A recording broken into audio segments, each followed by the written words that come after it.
जय गुरुदेव। जय गुरुदेव डायरी से गतांक से आगे। सात्विक भाव खत्म क्यों? शासनकारों में शासन का मद्दा होना चाहिए।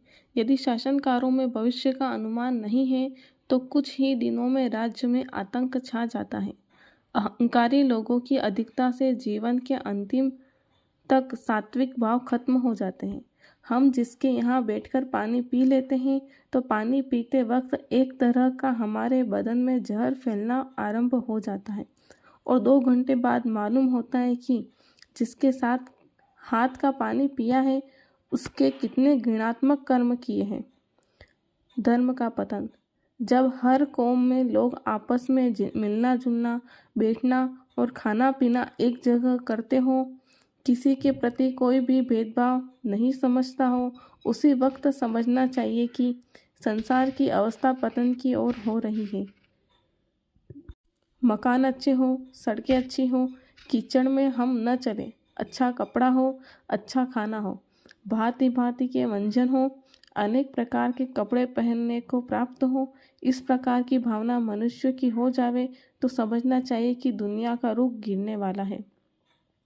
मनुष्य अपना ही पेट भरना जाने, दूसरे का सत्कार न कर सके और परिवार परिवार में लड़ाई हो, घर घर में फूट हो जावे, स्त्री पति का कहना न माने बल्कि पति पर अपना रुआव जमाती हो और स्त्री पति के आगे ऊंची जगह पर बैठती हो, चाहे पति जमीन पर बैठा हो और स्त्री कुर्सी पर बैठी हो। अब ऐसा समय आ जावे तो समझना चाहिए कि धर्म का अस्तित्व समाप्त हो गया। जब स्त्री पति को तुरंत जवाब पर जवाब देती है और पति की बात पर तुरंत रुष्ट हो जाती है तो समझना चाहिए कि सृष्टि में पाप जोर के साथ फैलता है।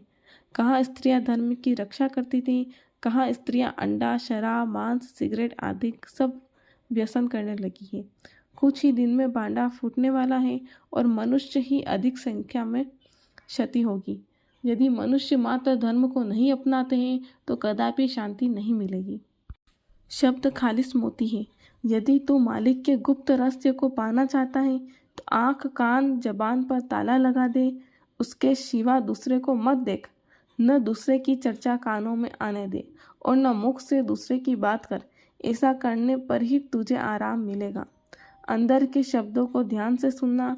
तुझे शब्द तभी सुनाई देगा जब तू संसार की तरफ से अपना ध्यान हटा लेगा। यदि तू चाहता है कि वक्त अभ्यास कि मुझे शब्द सुनाई दे और मेरा ध्यान संसार की तरफ रहे तो यह कभी नहीं होगा। तुझे अभी वह तड़प पैदा नहीं हुई है जो शब्द से तू प्यार करे। जब तक शब्द को सुनने की पूरी विरह नहीं होगी तब तक शब्द सुनाई देते हुए भी तुम्हारे अंदर अभाव होने से शब्द अपना परिचय नहीं देगा। शब्द चेतन है, शब्द को तुम्हारा पूरा भाव मालूम है। शब्द तुम्हारे मन के हर भाव, कल्पित शक्तियों को जानता है।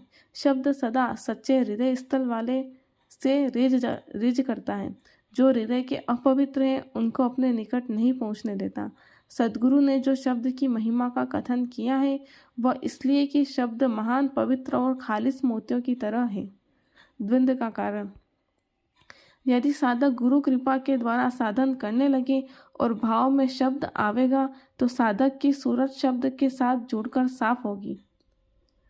इसी सूरत पर कर्मा के पर्दे आ गए जिसने शब्द का अभाव पैदा कर दिया है।